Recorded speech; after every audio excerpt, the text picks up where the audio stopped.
Have you ever considered that serving as a bridge in the work of racial reconciliation means you'll be walked all over?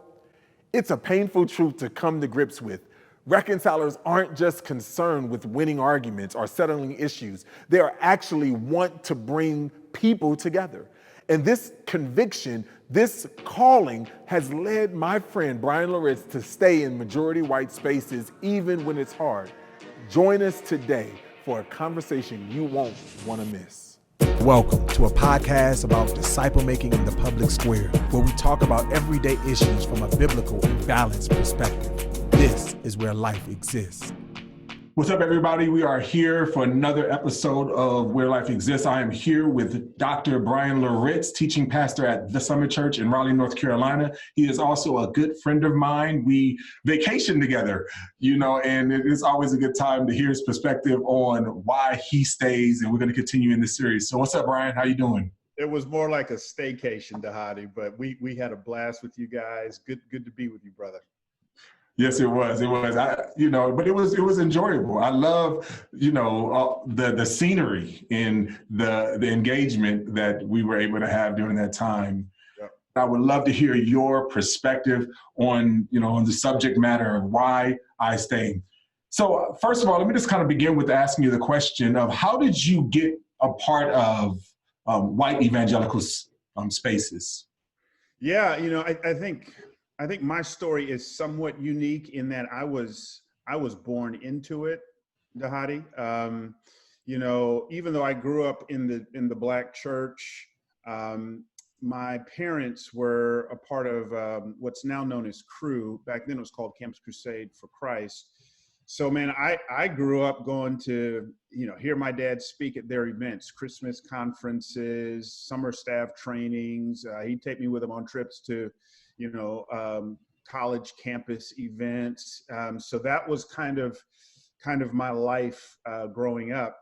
And then, for Bible college, I went to one of their main kind of white evangelical schools, and was really steeped in sound biblical theology, but that came with a white evangelical flavoring and package to it, if you will. Same thing for seminary, although at seminary, I was working at my godfather's church, which is a Black church in Inglewood, California. And due to some hurt that I'd experienced in Bible college, I kind of came in with the assumption that I'm just going to be in the Black church, and God loves it when you tell him what you will and won't do with your life. And two events happened to me in kind of the spring of 1998 that marked my life forever. One is I fell in love with a woman who is now my wife, who is half Irish, half Mexican. Never saw that coming. I'd always assumed, it wasn't a conscious thought, but I assumed I would marry a Black woman. God had other plans, and it's been a great 21-year journey. And then two, God made it very clear that my season at Faithful Central was up. Unexpectedly, a church on the other side of town, which was a historic white evangelical church, came calling, and I became their first pastor on staff in their 100-plus year history at the time. So, out of that kind of grew my passion for the multi-ethnic church. And of course, a part of what that entails is really trying to reach white evangelicals. And so I just embraced this calling to be a reconciler. And to be a reconciler means that you're working with people who see it differently, even two sides who may be at odds, and just want to be a bridge that brings them together. So, man, that's kind of the Blinkist or the Cliff Notes version of how I got in this space. Yeah, that's a good perspective. As someone who was raised in the white evangelical spaces, but then temporarily going on and was part of the Black church in terms of your professional experience, my question is when you at some point you had to make a conscious decision, right? To I know that you got hired there, but then to stay and to say that, and I've heard you talk about in the past, this sense of calling. Unpack that a little bit. When did that calling come? Was it gradual? Was it kind of in a moment? What was that calling experience of not just being there, but remaining there and being called? Yeah, it was gradual, Dahadi. Like, had God laid out to me in the spring of 1998, listen, you're leaving the black church, you're never going to go back forever, and I'm going to immerse you among white evangelicals for the rest of your life, I would have turned him down. I would have said thanks, but no thanks. But it was kind of this progressive thing. So he led me to this white church on the other side of town. It was a place of deep healing for me. Those people loved me profoundly, and God used that 3-year stretch with them to kind of check a box in my spirit that said, white evangelicals aren't bad. Like, there are plenty of them out there who love Jesus, who love you, who are willing to engage you and at least hear, even though there is plenty of growth in areas of justice and ethnic unity. So that was a profound sense of healing. I would say right around the time we planted Fellowship Memphis in the early 2000s is when I just felt like, okay, this is a call.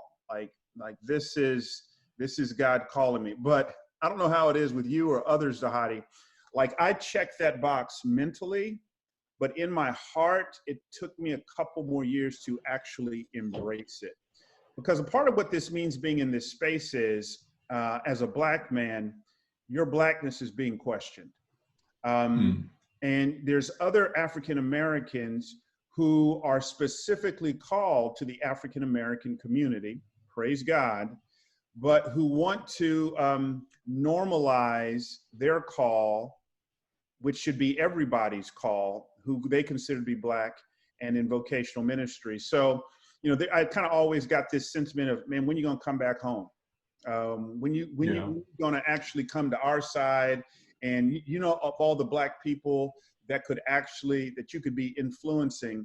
And so I had to come to a point where, just like Peter was called to the Jews and Paul was called to Jews and Gentiles, and yet there's room in the kingdom for both, I had to come to the point where I stopped idolizing their call and start embracing my call. And for me to actually be comfortable and say, man, that's great. That's the lane God's called you to run in. This is the lane God's called me to run in. And I'm not going to allow you to distract me from what God's called me to do. And in fact, I want to build a friendship with you. So, yeah. And how hard was that? Because, I mean, very similar is that, like, this idea of you're Uncle Tom, you're a sellout, you're a token, especially in a polarizing time right now, is that if you choose to stay, it's like you are now like, oh, it's because you're getting paid, you're getting resources, it's a benefit. It's like, and we've kind of eliminated the calling. How did you wrestle internally to be able to embrace that call? Because you felt this call, but it's another thing to embrace it, understanding that there are people who may still feel that way. Look, I'm not gonna lie, you know, I mean, I could do the macho thing and just go, you know, man, it wasn't hard at all, and blah, blah, blah. It was hard, man. It was really, really hard. You know, there's this sociological construct that Jared Alcantara talks about in his book, Crossover Preaching. It's called the blackness that whiteness created. And the essence of it is, you know, in our community, Dhati, the closer or farther away from whiteness you are, the more, you know, authentically black or the less black you are, right? And so the maddening part about that is the very thing you're trying to get away from, you're using as a benchmark for identity, which is whiteness. You know what I'm saying? Yes, yeah. So, look, I just had to actually embrace again, and it was really, really hard, that this is the lane God's called me. So I would go to preaching conferences, black preaching conferences, and I'd look at other guys who could close a sermon in the traditional African American church way, and for a while I tried to mimic that, but that was like Saul's armor. To me, and me feeling like, am I letting this group down? But on the other hand, just going, I'm not completely comfortable in all white spaces either. For me, one of the indicator lights of a reconciler, and I want to be careful to say this isn't necessarily true for everyone, But I know that I'm doing the work of reconciliation, that I'm called to this because I'm never completely home in any homogenous environment. Which a part of what that means, Dhati, you know, Edward Gilbreth talks about in his book, Reconciliation Blues, that those of us in the work of reconciliation serve as bridges, and the nature of bridges is to get walked on. We catch it from both sides, right? And yes, I think some years ago, I actually embraced it in my heart that this is what God's called me to do. But still to this day, Dhati, it stings from time to time. So the question as a reconciler, because there's certain people who don't even want to use the word because they think it's just dismissive or we don't have to address the issue. How do you embrace the call to be a reconciler, but at the same time, don't lose your prophetic voice in these spaces? That's a great question. That's a great question. So I've made it my habit to not publicly critique or denounce the Black church. You know, truth is truth. And in this current milieu that we're in, when we're dealing with issues of police brutality, when we're dealing with all kinds of issues of systemic injustice, the question of whether or not there is systemic injustice, there's much that the Black church can teach us. Because historically, the Black church has had to deal with these issues. We didn't have the option of just producing fine homiletical sermons. We had to show how the cross and the scriptures came to bear in the streets and the neighborhoods upon which we lived. I mean, that's the civil rights movement, right? And so I actually think faithful reconciliation and preaching a robust gospel demands that we deal. So it's like Karl Barth said that his method of preaching was to take the Bible in one hand and the newspaper in the other. And I think that's the work of prophetic ministry, is we're faithful to the text. We let the text anchor us, but we also speak truth to power. But this is where reconciliation comes in. A reconciler is not just concerned with winning an argument or with settling an issue. We want to actually bring people together. So I was in Portland a couple of days ago on this panel talking about issues of ethnic unity. And there's this old African-American preacher on the panel who actually marched with Dr. Martin Luther King Jr., you know, back at the height of the civil rights movement. And man, he said, what people don't understand is Dr. King was not ultimately interested in proving himself or the movement to be right. He wanted to win white people over. And I think that's the attitude of the reconciler. I'm not just interested in showing how right I am and how wrong you are. I want to win you. And now that changes the game, Dhati. It changes the game in how I speak. It's making sure I'm filled with love. I understand that white people are not the enemy. Ephesians 6:12, we wrestle not against flesh and blood. So now I can really focus on how can I say something without compromising the truth in a way that uses truth as a scalpel and not a knife. Yeah, that's good. And part of the question that I would kind of ask you and follow up that, because you said in your answer that you have made it your aim not to demonize or to speak negatively of the Black church.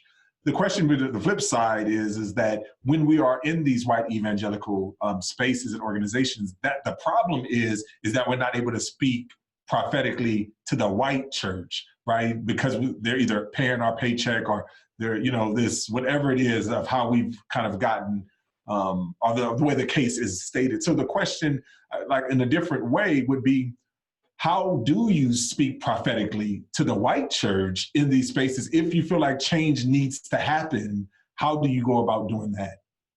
Yes, in most cases. So yes, is there an extreme case in which you are laboring inside of a system and you realize at some point what Jesus says in Matthew chapter 7, man, this is kind of me throwing my pearls to pigs. And I want to be careful. I'm not calling white evangelicals that. But I think there comes a point sometimes where you go, this ain't changing. They're not even showing an interest to change.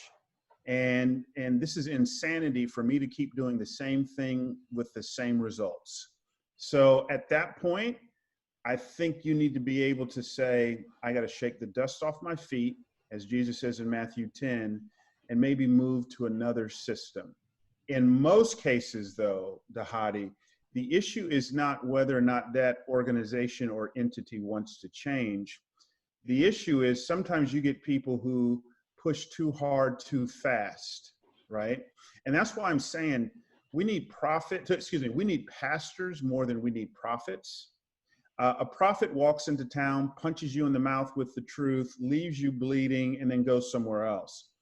A pastor understands he's dealing with sheep. She's dealing with sheep. Sheep don't get it, and we've got to be patient, and we've got to be tender, and there's got to be a sense of appropriate pace. I think that's the starting point.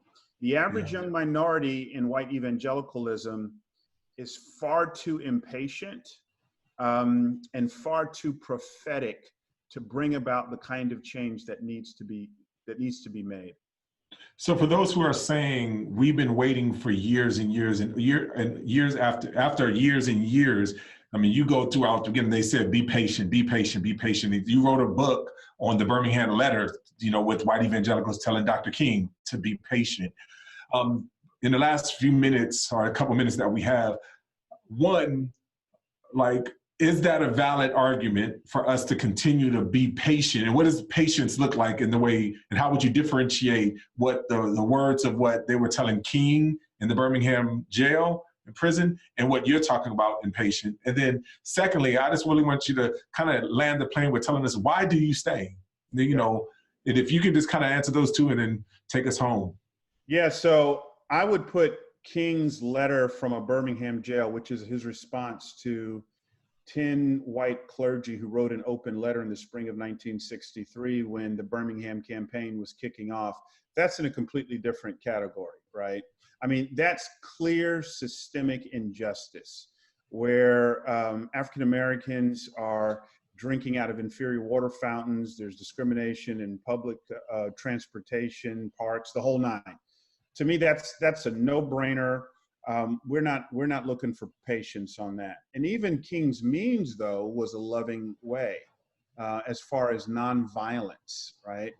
So I put that in a completely different category. I think much of what we're talking about now is completely different. Now, I want to be clear, there's still systemic injustice, but the kind of change, at least in my lane, Dahadi, that I'm talking about among conservative white evangelicals, is trying to get them to see that racism is an issue. There is an issue, that they have been born into a racialized society that still advantages them. So I'm being careful. I don't want to use alienating language like white privilege or whatever, but whatever you call being a white person who has advantages in a society that is still skewed towards them, I need them to see that, not in such a way that makes them feel guilty about being white, but in such a way that causes them to understand I need to steward this in a good way, in the way of Jesus, that seeks to disadvantage myself for the advantage of others. That takes a lot of time. Why, Dahadi? Because they have been subliminally discipled in the other direction. So I've got to deconstruct, and it's not even me, it's the Spirit of God. We've got to deconstruct something that has been, in a lot of cases, 30, 40, 60 years in the making, right? You're working the Southern Baptist Convention. This thing is almost 200 years old. It's not going to change overnight. And the Major League Baseball changed because you had a guy named Jackie Robinson who, if you were to ask him at the end of year one, was it worth it? I don't think he would say so. But just consistently showing up, now what's happened? The whole thing has changed. But that took a long, long time. It took patience, not passivity. It took patience. So, man, I stay in this thing, A, because it's a calling, but B, man, I'm just committed. When Jesus says in the Lord's Prayer that we're to pray, your kingdom come, your will be done on earth as it is in heaven. I don't want to settle for the status quo of a racialized society. I don't want to settle for that. I want to strive for what our future eternal reality is going to be. And in order for that to happen, I just can't be on the outside of it critiquing and tweeting all that's wrong. I need to be in the mix. I need to be on the inside of it. That's what John Perkins has done. That's what men like my father and so many others have done. They've paved the way. And our generation, Dhati, is we need to continue to push that path forward so that one day our kids wake up and they go, this is kind of the normal. I'm a part of a multi-ethnic church, or I'm a part of an organization where there's diverse leadership, and that's what we're striving for. Man, so good, so good. And I really appreciate the time. Again, we're here with Dr. Bryan Loritts, teaching pastor of the Summit Church in Raleigh, North Carolina, and we just appreciate you sharing your thoughts of why you stay and why you continue to stay, brother. Appreciate you, man. Thanks, Dhati. Thanks for watching another episode of Where Life Exists. This has been a part of our Why I Stay series. We love to hear what you think about this video. Leave a comment below to let us know what your thoughts are and questions on today's topics. And if you want to stay up to date with the latest videos and interviews, be sure to like, share, and subscribe.